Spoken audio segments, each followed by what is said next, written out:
我是在一张画满线条的纸上醒过来的，只是海图墨线画出了海岸线的轮廓，虚线标出了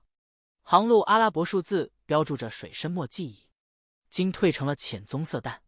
每一笔都清晰有力。画这张图的人手很稳纸的，右下角盖着一枚蓝色的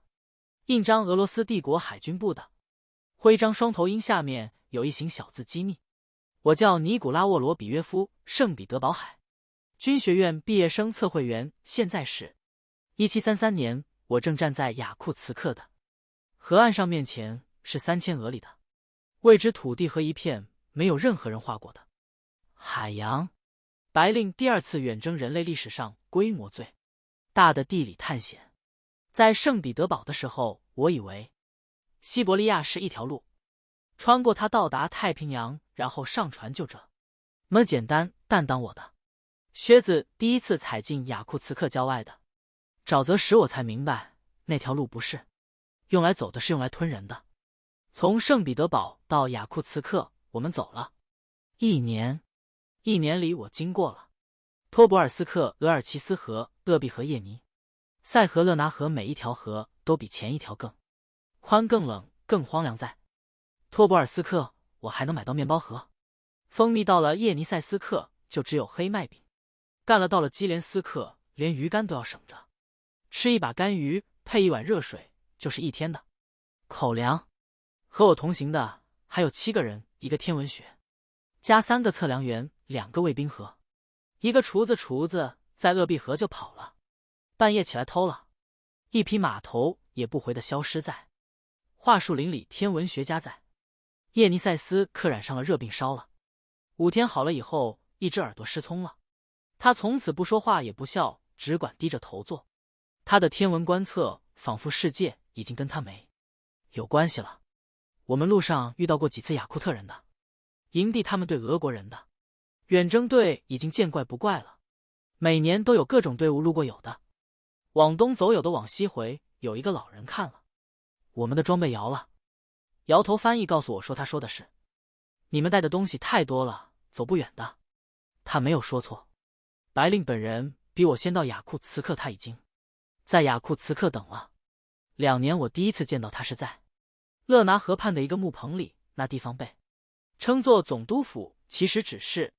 一间比普通木屋大一些的房子，屋顶用干草帘子压着，门框上挂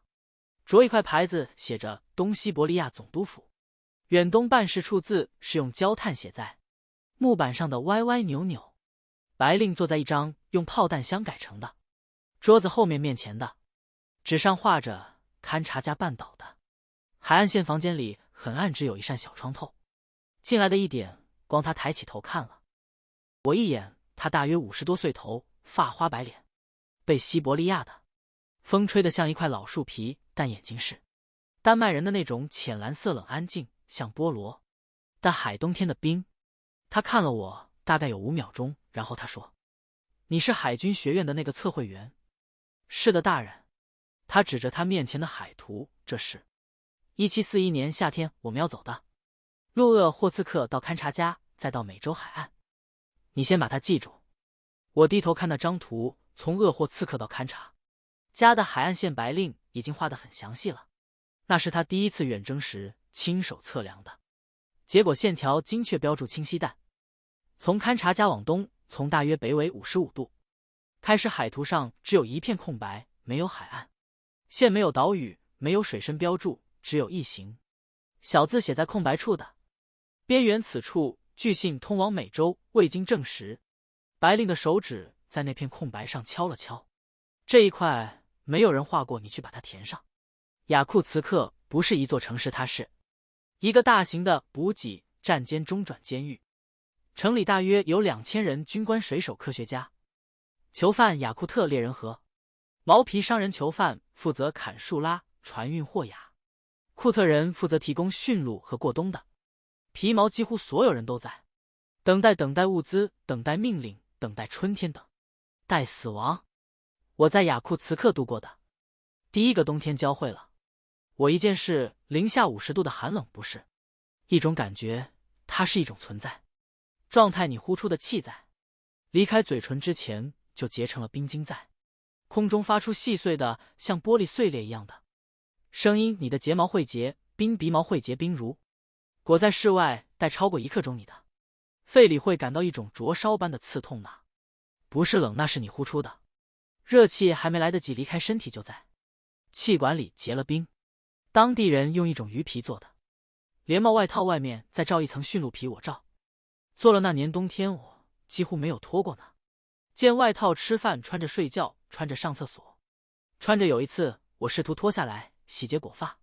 现我的皮肤和外套的衬里之间结了一层薄冰，汗水冻结的我花了一整个下午才把自己从衣服里包出来。远征队的主力船只圣彼得号和圣保罗号在雅库茨克附近的勒拿河畔建造木材，从叶尼塞斯客运来，走了整整2年。铁料从乌拉尔运来，走了3年。每一根龙骨上都凝结着无数人的生命。我不是在说比喻运木材的路上死了12个人，冻死的、淹死的、被倒下的、树砸死的；运铁的路上死了7个人，船还没有造好，已经有19个人为他送了命。1735年春天，我在船坞边上遇到了一个乌克兰铁匠，他叫达尼洛，一个旧信仰派信徒，因为坚持用俄文就传教而被流放到西伯利亚。他的罪名是分裂教会，他的刑罚是在勒拿河畔为远征队打造铁器、船锚、铁链、铰链、铁钉，成千上万的铁钉。他的手是黑色的，焊接的火药和铁锈嵌进了皮肤的每一条纹路里，永远洗不掉了。我见过他用那双黑手拿面包，面包上留下5个黑色的指印，他毫不在意的吃掉。他教会了我3件事：如何在零下40度的天气里让铁不淬裂，在淬火的水里加一点盐和鹿油，如何用鹿油防止铁器生锈，不是涂在表面，是加热后渗进去，以及如何在一个没人会记住你名字的地方活下去。不要想以后的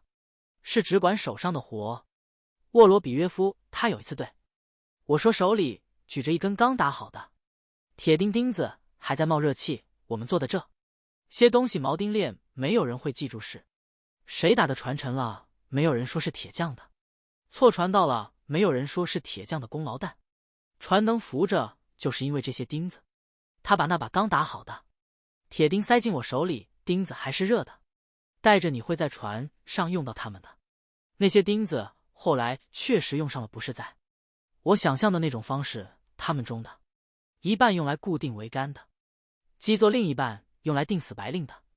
棺材板。白令的棺材板是用船上的木板临时改的，钉子是达尼洛打的。我不知道这算不算一种讽刺，一个铁匠打的钉子最后定住了他从未见过的那位船长的棺材。我带着那些钉子走了一路，从勒拿河到鄂霍次克海，从勘察加到阿拉斯加海岸，从白令岛回到勘察加。一路上他们一颗也没有丢我。后来想，也许达尼洛说的不对，有人记住了那些钉子，我就是那个人。1739年夏天，我们终于离开了雅库茨克。船队沿勒拿河下行，转入阿尔丹河，再转入玛雅河，最后翻越外新安岭的一个低矮山口，进入乌利亚河，一路向鄂霍次克海推进，路程全长大约2000俄里，耗时3个月。我在这一段路途中负责测绘沿河地形。每天早晨，我骑着一匹雅库特矮马，走在队伍前面，用经纬仪测量河流的走向和宽度，在羊皮纸上标出可以通航的河段和需要避开险滩的位置。下午，我回到队尾检查驮运物资的驯鹿队有没有掉队。晚上，我在帐篷里把白天的草图誊抄成正式的海图，用鹅毛笔蘸着墨汁，在烛光下一笔一笔的画，墨水里加了一点点松脂达尼洛胶。我的这样树叶被水打湿的时候，自己不会化开。那种生活，白天在荒野中行走，晚上在烛光下把荒野变成纸上的线条，有一种奇异的完整感。你在创造地图，而地图正在把你带向一个你从未到达过的地方。我发现自己在期待每一天的早晨，不是因为新的一天有什么特别的事会发生，大多数时候什么都不会发。甚而是因为我可以多画一段海岸线，多标注几组数据，这些数据属于未来的人，我大概不会知道他们是谁的，他们会在某一天用上我画的这张图。鄂霍次克在1739年夏天指示，一个由几十间木屋组成的港口，每年只有6月中旬到9月中旬可以航行，其余时间海面被冰封死港口周围的雅库特人和埃文基人靠捕鱼和海豹为生。看到俄国船队来了，也不惊讶，他们见过比这更奇怪的东西，比如2年前一个德国人骑着一头驯鹿从西边来了，在港口住了3天，画了几张海鸥的素描，然后又骑着驯鹿走了。我们的2艘船停泊在港口里，圣彼得号长24米，宽7米，吃水2米半，用西伯利亚落叶松木造的双桅帆船，在波罗的海它算不上一艘大船，但在鄂霍次克海它已经是。巨人船身漆成了深灰色，不是军用的那种灰，更像是船坞里剩下什么漆就用了什么漆。船舷上用白漆写着船名字母，已经有些剥落了。圣保罗号是他的姊妹船，一模一样。2艘船加起来船员大约150人。白令在出发前把全体船员召集到码头边，他穿着一件洗得发白的海军大衣，站在一堆缆绳上，海风吹动他的头发，那些头发已经全白了，他的脸上没有任何表情，不是冷漠，是一种深入骨髓的平静，像一个人已经把所有能担心的事情都担心过了，剩下的只有行动。他说的话很短：先生们，我们要去的地方没有任何一张海图画过所以你们每一个人，从船长到厨师都在画那张图，活着回来的人要把图带回来。没有人说话，风声、缆绳敲击桅杆的哒哒声，有人在咳嗽，港口里的水拍打着船壳。他转身走上了圣彼得号的舷梯，靴子踩在木板上的声音很稳，一步一步一步。1741年6月4日，圣彼得号和圣保罗号从勘察家的彼得罗巴甫洛夫斯克港起航。勘察家在6月初还带着冬天的尾巴，海岸线上的积雪没有完全融化，海面上的浮冰像白色碎片一样散落着，风从西北方向吹来，冷得像刀子吹在脸上。不到1分钟就开始发麻。码头上站着一小群当地的伊吉尔缅人，裹着海豹皮大衣，面无表情地看着2艘船离开。他们见过俄国人来过又走的次数太多了，不值得挥手。我站在圣彼得号的后甲板上，手里拿着6分仪和记录本。我的任务是记录每一天的航向、风速、海流方向和海水颜色变化。白令要求每小时记录一次，精确到分钟。我在记录本的扉页上画了一个表格，横轴是日期，纵轴是数据类别。第1天我就填满了12行，照这个速度，这本记录本大概够用半年。我把记录本贴在胸口的位置，大衣内侧有一个专门缝制的口袋，防水、防火、防丢失。船队在起航后的头几天还能互相看见。圣保罗号在我们的左舷后方大约半海里处桅杆顶上的信号旗在交换着简短的消息。第6天一场浓雾把2艘船分开了，那场雾来的毫无预兆。早上还是晴天，海面平静的像一面灰色的镜子。中午时分从西北方向涌来了一道白色的墙，不是普通的雾，它像活物一样在移动，吞没了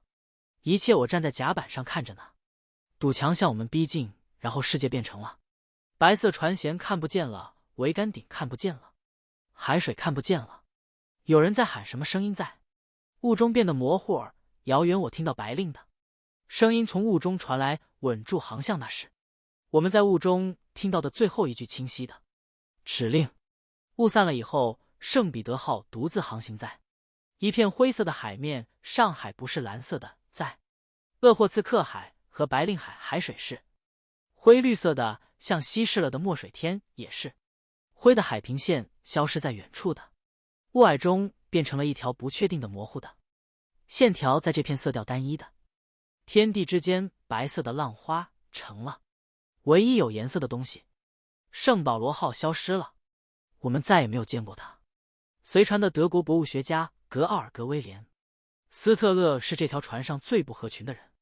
斯特勒大约30岁，一头上翘的，棕发从不梳理说话的时候喜欢用双手比划，仿佛语言本身不足以表达他的意思。他每天都在船上用网兜捞海水样本，把捞上来的浮游生物放在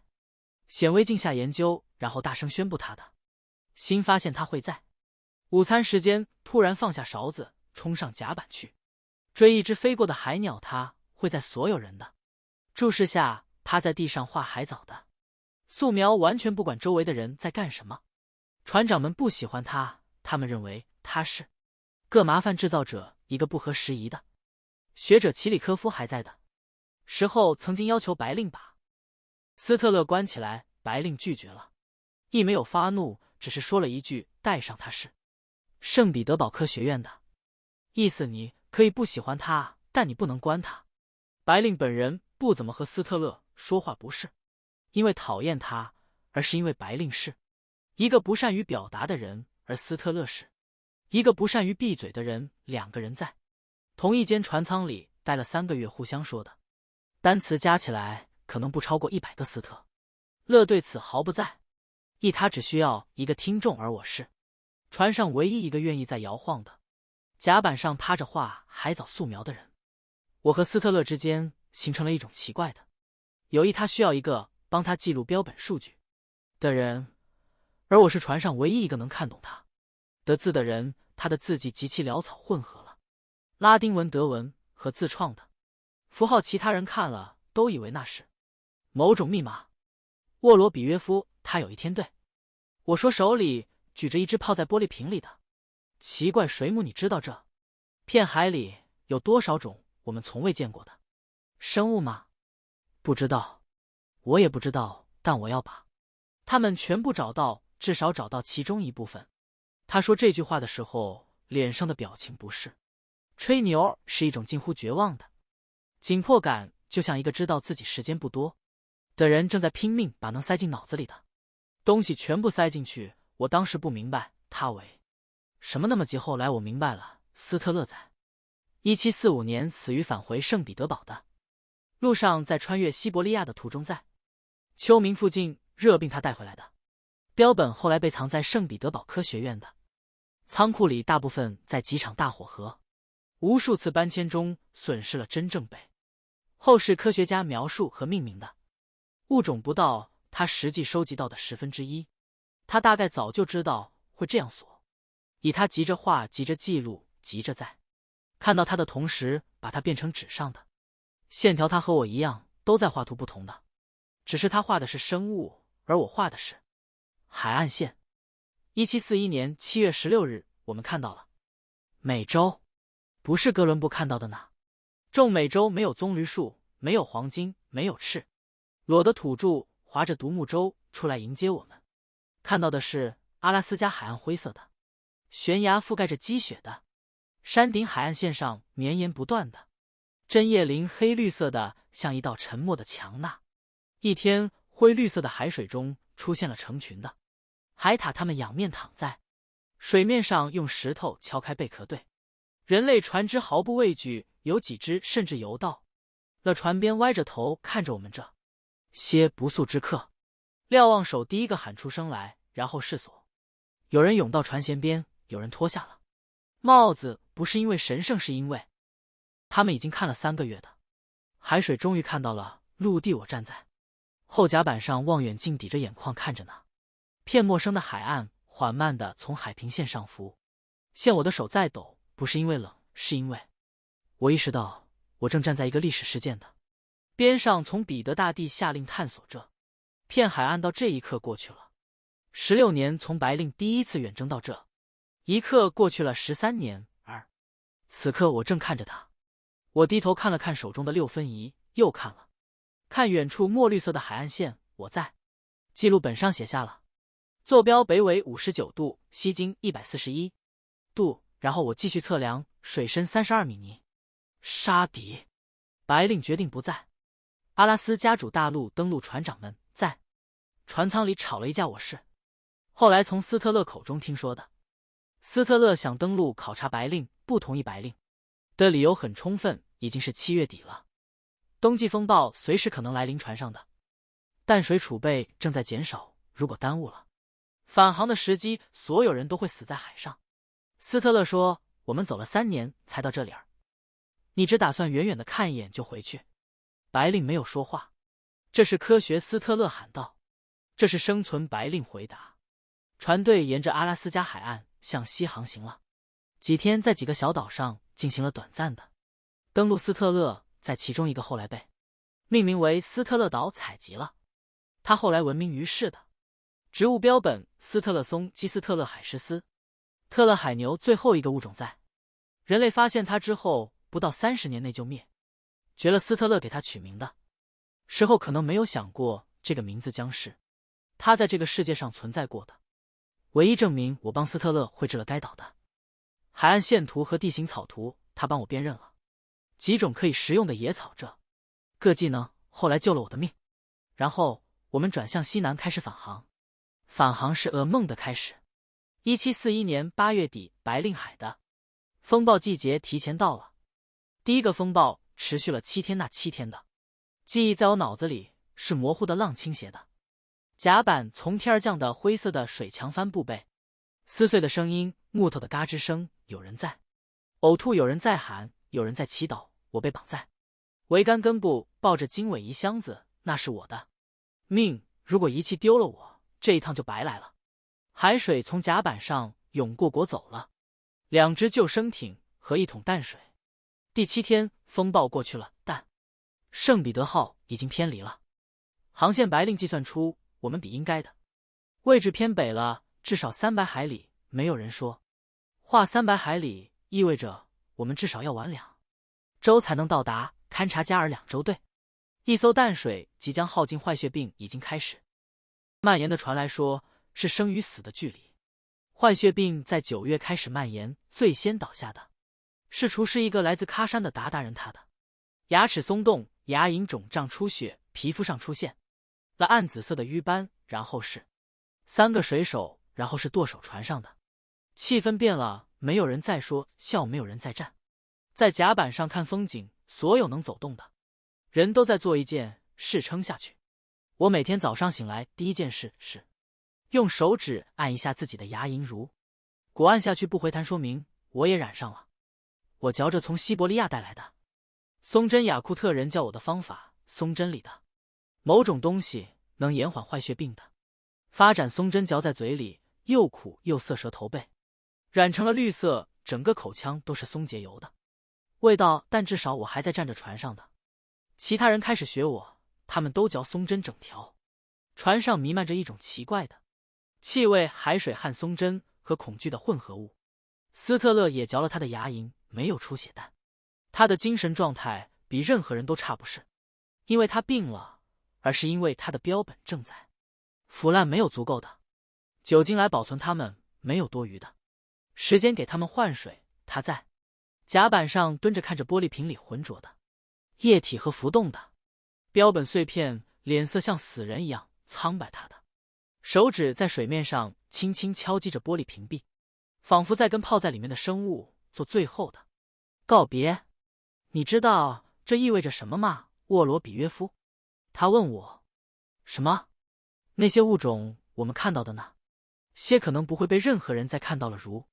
果我们回不去，就没有人知道他们存在过。我告诉他我们还能回去，他没有回答。我知道他不相信我说的。1741年11月，圣彼得号搁浅在了一个荒岛上，不是搁浅，是遇难风暴把我们推向了一个没有标注在任何海图上的岛礁。船的底部被礁石刮出了一个缺口，海水涌入了货舱。白令下令弃船，命令船下去的时候，没有人惊慌，不是因为勇敢，而是因为所有人都太累了，累到连害怕的力气都没有了。我们用船上的木板和帆布在岛上搭了临时营地，这个岛后来被命名为白令岛，但当时它只是一个鸟不生蛋的荒岛，没有树，没有淡水溪流，只有岩石、草丛和黑压压的海鸟。鸟多到什么程度呢？你随手挥一下手就能打到一只海豹在岸上懒洋洋的躺着，看到人也不跑，因为他们从未见过人，不知道人是一种危险的东西。我们数了数幸存者45人，白令是其中之一，但他已经不能行走了，坏血病侵蚀了他的关节，他的腿肿得像2根原木，皮肤裂开，渗着黄色的液体，每动一下都能听到他咬紧牙关的声音。他被抬上了岸，放在沙滩上，身下垫着一块帆布，他躺在那里，眼睛望着灰色的天空，一动不动。有人给他喂水，他把水含在嘴里，然后缓缓咽下去。他没有说话。斯特勒接管了营地的指挥权，不是因为他有军衔，而是因为他是唯一一个在这种情况下还能保持头脑清醒的人。他组织人守在岛上，收集浮木，猎杀海獭和海豹，凿开洞土，寻找淡水源。他分配每天的任务，计算食物配给，记录每个人的健康状况。他用德文记录，夹杂着拉丁文和俄文。他说这样即使有人偷了他的笔记，也看不懂他在写什么。我在岛上做2件事，每天记录气象和潮汐数据。我知道这些东西对于未来的救援和航海有多重要，以及跟斯特勒一起包海獭皮。海獭皮是我们在岛上唯一的货币，如果能活着回去，这些皮子能换钱，但如果活不回去，他们什么都不是。我们包了2个月的海獭皮子，在营地里堆成了一座小山。每天剥皮的时候，我的手都是红色的血脂肪和海水的混合物，那股气味我花了好几年才从指缝里洗掉。事实上，我从来没有真正洗掉过。写这些字的时候，我闻了闻自己的手指，还有那股味不是真的气味，是记忆里的。我每天晚上在浮木烧成的篝火旁写日记，火光映照在岩石上，把我的影子拉得很长。海风把烟吹进我的眼睛。斯特勒坐在我对面，借着火光在纸上画他的植物标本图。那些画后来大部分都没有保存下来，风吹走了几张，海浪打湿了几张，老鼠啃掉了几张。沃罗比约夫，如果我们死在这里，人类的科学事业将倒退50年。我笑了笑，不是因为我觉得好笑，而是因为在这种荒谬的情况下，任何话都只能用笑来回应。那你最好别死。他没有笑，他只是继续画他的图。火光在他的侧脸上跳动，他的眼睛盯着纸面，棕色的头发在风中乱飞。那一刻，他看起来不像一个科学家，他看起来像一个在沉船上一根接一根的往海里扔木板的人。他知道船要沉了，但他希望至少有几块木板能飘到岸边。1741年12月8日，白令死了。他死的样子很安静，不像一个探险家，不像一个英雄，像一个在极度疲惫中终于被允许躺下休息的老人。他躺在沙滩上，半埋在沙子里。他认为沙子能保暖，他说过沙子比帆布暖和。我不确定这是不是真的，但那是他最后的要求，我们照做了。有人说他死前用丹麦语说了一句，回家用俄语说了一句，继续。我不知道是不是真的。我当时不在他身边，我在岛的北端测量潮汐线的变化，为的是记录冬季该地区的潮汐规律。如果还有第2支探险队来的话，这些数据会对他们有用。等我回到营地的时候，白色的布已经盖住了他的脸部，是撕开的一面信号旗白底蓝十字。有人把那面旗撕成了2半，一半盖在他的脸上，另一半留着继续当信号。用白令的锁子夹他第1次远征时穿过的那件，被脱下来放在他身边。铁片上锈迹斑斑，有几处破洞。斯特勒蹲在旁边，在那件锁子甲上系了一根绳子，他打算用它来钓鱼。锁子甲的铁片可以当铅坠用，他不会介意的。斯特勒看到我的表情后说，死人用不上锁子甲。我当时想反驳他，但我没有他说的没有错。白令被埋在岛上，位置在营地上方的一个小山坡上面，向大海的方向。没有墓碑，没有十字架，只有一堆垒起来的石头。石头是我们在海滩上一块一块捡来的，大小不一，颜色各异，垒起来大概到人的膝盖那么高。斯特勒站在那堆石头前面，沉默了片刻，说了一句我至今还在琢磨的话：他不会是最有名的那一个，但他是第一个。我不知道他是什么意思，他也没有解释。1742年春天，我们在岛上度过了地狱般的4个月。海豹肉吃的我们所有人都得了腹泻，不是因为肉坏了，是因为我们的肠胃已经不适应新鲜食物了。驯鹿苔藓嚼得像干草吞下去的时候，刮喉咙淡水的唯一来源是融化的雪和从冻土中挖出的冰块，每一口都是冷的，喝下去之后整个身体都要颤抖几分钟才能恢复温度。到了3月底，我们的营地已经变成了一个充满死人气味的露天病房，活着的人越来越少，埋人的地方越来越大。4月初，我们用残骸中还能用的木材建造了一艘小船，斯特勒设计了船的结构，凭着记忆画出他在波罗的海见过的一种小型渔船的图纸，他画在沙地上。我根据他的描述计算船体的比例和重心，然后我们把图纸搬到了冻硬的驯鹿皮上，那张皮厚来成了我们的施工图。所有人都动手用冻裂的手指劈木板、搓绳子、熬松枝、填色船缝。手指冻得握不住工具的时候，就放在怀里暖一会儿，然后继续。1742年8月，我们一共45人，不是活着的人已经不到45人了，挤在一条不到10米长的临时小船上，离开了白令岛。船身是用残骸的木板拼成的，船底涂了一层海豹油和松脂的混合物，用来防水。船帆是用2面旧信号漆封在一起做成的，太小了，只能吃住一点点风，船舷吃水线很低，低到每一个浪头都能见到。坐在船舷边的人身上，我们轮流向外舀水，用帽子，用靴子，用双手。航行用了14天12天里，我们有6个人死了，不是死在岛上，是死在离开的路上，坏血并脱水。还有1个人疯了，在夜里跳了海，他跳下去的时候嘴里喊着一个人的名字，我们后来查了名录，那是他妻子的名字，我们没能把他捞回来。天黑水冷，没有力气。第14天，勘察家的海岸线出现在前方，我站在船头，手里握着呢本记录着全部航海数据的日志书页，被海水打湿了